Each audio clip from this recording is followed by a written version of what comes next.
Hello everyone, मैं हूं R K और आप देख रहे हैं आर्किटेल्स। तो गाइस आज मैं आपको 10 ऐसे कोरियन और चाइनीज ड्रामास के बारे में बताऊंगा जो अभी हाल फिलहाल में हिंदी में डब्ड होकर आए हैं। ये सभी ड्रामास एक से बढ़कर एक हैं, जिसके अंदर आपको रोमांस, कॉमेडी, मिस्ट्री, थ्रिलर और सुपर पावर ये सब कुछ देखने को मिल जाएंगे। तो अगर आप भी जानना चाहते हैं कि कौन कौन से ड्रामास हैं और ये सभी ड्रामास आपको कहाँ पर देखने को मिलेंगे, तो इस वीडियो को बिल्कुल भी स्किप मत करना। तो चलिए बिना किसी देरी के शुरू करते हैं।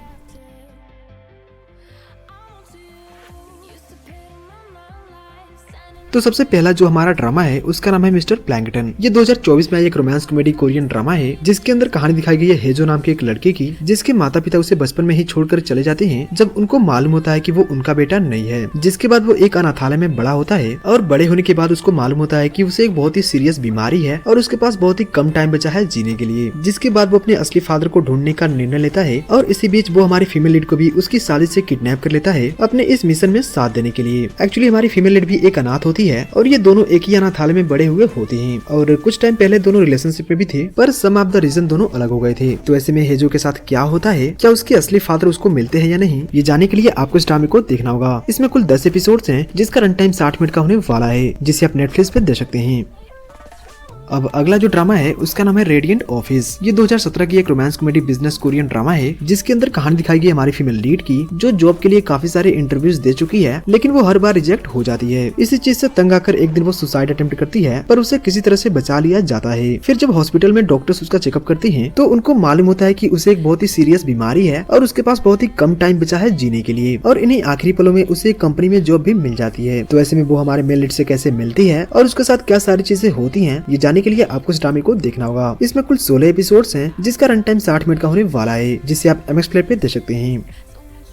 अब अगला जो ड्रामा है उसका नाम है the most beautiful you in the world. ये 2021 का एक romance comedy youth Chinese drama है जिसके अंदर कहानी दिखाई गई हमारे मेल और फीमेल लीड की, जो बचपन में काफी अच्छे दोस्त थे और हमारा मेल लीड बचपन से ही उसे पसंद करता था, but some of the reason दोनों को अलग होना पड़ता है। फिर हम देखते हैं कि दोनों कॉलेज में आ चुके हैं और हमारा मेल लीड उस कॉलेज में काफी पॉपुलर भी होता है, पर अभी भी वो उसी लड़की को ढूंढ रहा है जिसे वो बचपन में पसंद करता था। इसे कहते हैं सच्चा प्यार। अब कॉलेज के साथ साथ दोनों एक डबिंग स्टूडियो के अंदर भी काम करते हैं और वहीं उन दोनों की मुलाकात एक चैट के थ्रू होती है। तो ऐसे में क्या कुछ होता है, क्या हमारा मेल लीड उसे पहचान पाता है या नहीं, इन्हीं सभी चीजों को जानने के लिए आपको इस ड्रामे को देखना होगा। इसमें कुल 24 एपिसोड्स हैं जिसका रन टाइम 30 मिनट का होने वाला है, जिसे आप Amazon MX प्ले पे देख सकते हैं। अब अगला जो ड्रामा है उसका नाम है गोस इलेक्ट्रॉनिक। ये 2022 की एक romance comedy business Korean drama है जिसके अंदर कहानी दिखाई गई है गोस इलेक्ट्रॉनिक कंपनी में काम करने वाले कुछ लोगों की, जो जब भी कुछ अच्छा करने जाते हैं तो उनके साथ बुरा ही होता है। जैसे कि एक है जिसको दूसरों के मूड का पता ही नहीं चलता, एक न चाहते हुए भी कंपनी के अंदर परेशानियां खड़ी करती रहती है, एक है जो कंपनी चलाता है पर ज्यादा बात नहीं करता, और एक जो हमारी फीमेल लीड है वो कंपनी में सबसे ज्यादा खूबसूरत है, लेकिन जब वो नशे में होती है तो वो एक अलग ही तरह की पर्सनालिटी बन जाती है। तो ऐसे में जब ये सारे लोग एक साथ मिलकर काम करते हैं तो क्या सारी चीजें होती है, क्या इनको अपने प्यार और करियर में सक्सेस मिलता है या नहीं, ये जानने के लिए आपको इस ड्रामे को देखना होगा। इसमें कुल 24 एपिसोड्स हैं जिसका रन टाइम 20 से 25 मिनट का होने वाला है, जिसे आप नेटफ्लिक्स ऐप पर देख सकते हैं। अब अगला जो ड्रामा है उसका नाम है you are my lover friend. ये 2024 की एक रोमांस कॉमेडी चाइनीज ड्रामा है जिसके अंदर कहानी दिखाई गई है दो फ्रेंड्स की, जो पिछले 10 सालों से काफी अच्छे फ्रेंड्स हैं और इन दोनों की फ्रेंडशिप वेल नोन है सभी के लिए। दोनों की फ्रेंडशिप हाई स्कूल के बाद ग्रेजुएशन में और ग्रेजुएशन के बाद भी बरकरार रहती है, जिसकी वजह से उन दोनों की फैमिलीज भी काफी अच्छे फ्रेंड्स बन जाते हैं। ग्रेजुएशन के बाद हमारी फीमेल लीड एक बैंक में काम करने लगती है और वही हमारा मेल लीड एक फूड मीडिया कंपनी का मालिक बन जाता है। पर इन दोनों की दोस्ती इतनी गहरी होती है कि ये दोनों कोई भी बात एक दूसरे से नहीं छिपाते और हमेशा एक दूसरे की हेल्प करते हैं, जिससे उनके आसपास के लोगों को ऐसा लगने लगता है कि ये दोनों सिर्फ दोस्त तो नहीं है। तो क्या वो दोनों सिर्फ दोस्त हैं या फिर कुछ और, ये जानने के लिए आपको इस ड्रामे को देखना होगा। ये ड्रामा ऑन गोइंग है जिसमें कुल 30 एपिसोड्स हैं जिसका रन टाइम 45 मिनट का होने वाला है, जिसे आप विकी ऐप पर ENG सब में देख सकते हैं। अब अगला जो ड्रामा है उसका नाम है माई सेसी गर्ल। ये 2017 की एक romance comedy historical Korean drama है जिसके अंदर कहानी दिखाई गई हमारी फीमेल लीड की, जब वो छोटी होती है तो उसकी माँ के ऊपर देशद्रोह का आरोप लगाकर उसे राज्य से निकाल दिया जाता है और उस पूरे राज्य के अंदर उसकी माँ की मौत की झूठी खबर फैला दी जाती है। फिर जब हमारी फीमेल लीड बड़ी होती है तो उसको पता चलता है कि उसकी माँ अभी जिंदा है, जिसके बाद राजकुमारी उन्हें ढूंढने का निर्णय लेती है और इस काम में हमारा मेल लीड उसकी काफी हेल्प करता है, जो एक मंत्री का लड़का होता है। और फिर आगे वही होता है जो की अक्सर हिस्टोरिकल के ड्रामास के अंदर देखने को मिलता है, दे फॉल्स फॉर ईच अदर। तो ऐसे में क्या कुछ होता है, क्या उसकी माँ उसे मिलती है या नहीं, इन्हीं सभी चीजों को जानने के लिए आपको इस ड्रामे को देखना होगा। इसमें कुल 32 एपिसोड्स हैं जिसका रन टाइम 30 मिनट का होने वाला है, जिसे आप Amazon MX प्ले पे देख सकते हैं।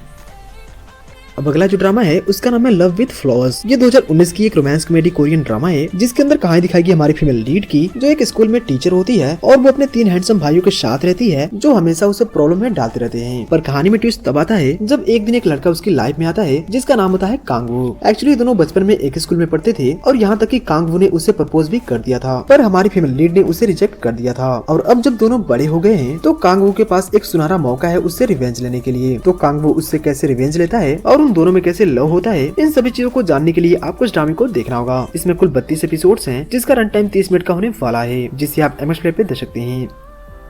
अब अगला जो ड्रामा है उसका नाम है मिस्टर फ्लावर। ये 2020 की एक romance comedy supernatural Singaporean drama है जिसके अंदर कहानी दिखाएगी एक ऐसे घमंडी लड़के की जो औरतों की बिल्कुल भी रिस्पेक्ट नहीं करता। अब इसी वजह से कुछ ऐसा होता है कि एक भूतनी अपने मिशन के लिए उसे एक लड़की में बदल देती है, जिसकी वजह से हमारा मेन लीड उसी भूत की तरह दिखने वाला एक लड़की बन जाता है। तो लड़की बनने के बाद वो लड़कियों की रिस्पेक्ट करना कैसे सीखता है और उस भूत का क्या सीन है, क्यों वो अपने मिशन के लिए उसे ही चुनती है, इन सभी चीजों को जानने के लिए आपको इस ड्रामे को देखना होगा। देखो मैं तुमको पहले ही बता दूं कि ये कॉन्सेप्ट कोई नया नहीं है। इस तरह के हमने पहले भी काफी सारे के ड्रामास देख रखे हैं, for example 2 cops, secret garden. इसलिए इसकी स्टोरी उतनी स्ट्रॉन्ग नहीं है और थोड़ी सी बोर भी फील होती है, but only one of the reason इसकी कॉमेडी के लिए आप चाहो तो इसको एक बार देख सकते हो। बाकी इसमें 20 एपिसोड्स हैं जिसका रन टाइम 45 मिनट का होने वाला है, जिसे आप Amazon MX Play पे देख सकते हैं।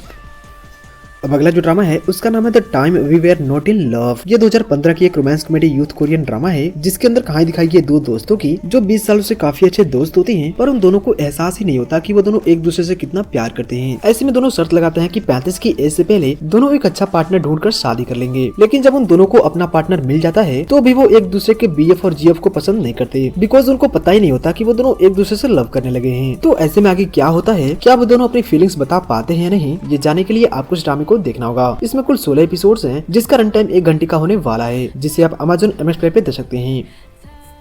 अब अगला और लास्ट में जो ड्रामा है उसका नाम है व्हेन द फोन रिंग्स। ये 2024 की एक romance comedy mystery thriller Korean drama है जिसके अंदर कहानी दिखाई है सायोन की, जो कोरिया का सबसे यंगेस्ट प्रेसिडेंशियल स्पोक्समैन है और वो अपनी जॉब प्रोफाइल की वजह से अपने पर्सनल लाइफ को हमेशा प्राइवेट रखता है। लेकिन उसका होश तब उड़ जाता है जब एक दिन उसके फोन पे एक प्रैंक कॉल आती है जिसमें एक किडनैपर उसको बोलता है कि वो उसकी वाइफ को मार देगा। पहले तो वो उसको हल्के में लेता है, पर बाद में जब वो उसकी सारी पर्सनल डिटेल्स बताने लगता है तो उसे सुनकर वो शॉक हो जाता है। तो आखिर कौन है वो किडनैपर, कौन है उसकी वाइफ और आखिर वो किडनैपर उसके बारे में कुछ कैसे जानता है, इन सभी चीजों को जानने के लिए आपको इस ड्रामे को देखना होगा। देखो ये ड्रामा अभी ऑनगोइंग चल रहा है जिसमें कुल 12 एपिसोड्स हैं और अब तक सिर्फ 5 एपिसोड्स ही आए हैं जिसे नेटफ्लिक्स पे ENG सब में देख सकते हैं। तो गाइस ये थे कुछ तड़कते भड़कते ड्रामास जो कि अभी रिसेंटली आए हैं। वैसे आप इसमें से कौन कौन से ड्रामास ऑलरेडी देख चुके हैं और कौन सा ड्रामा अभी आप देख रहे हैं, मुझे कमेंट में जरूर बताना। और अभी मैंने रिसेंटली एनिमास टीवी के होस्ट मनीष के साथ मिलकर एक पॉडकास्ट चैनल स्टार्ट किया है जहाँ पर हम एशियन ड्रामास के बारे में बातें करते हैं, जिसे देखकर आपको बहुत ज्यादा मजा आएगा। तो उसको चेकआउट करना मत भूलना, तुमको डिस्क्रिप्शन में मिल जाएगा। और नो सॉरी यूट्यूब, बाकी इस चैनल का एक स्ट्राइक अभी खत्म हो चुका है, तो अब आपको रेगुलर वीडियोस मिलने वाली हैं जिसमें आपको बहुत ज्यादा मजा आने वाला है। तो इस वाले चैनल को भी सब्सक्राइब मार देना अगर नहीं मारा है तो। बाकी मैं तुमसे बहुत ही जल्द मिलता हूँ एक और अमेजिंग वीडियो में, तब तक के लिए देखते रहिए आर्किटेल्स।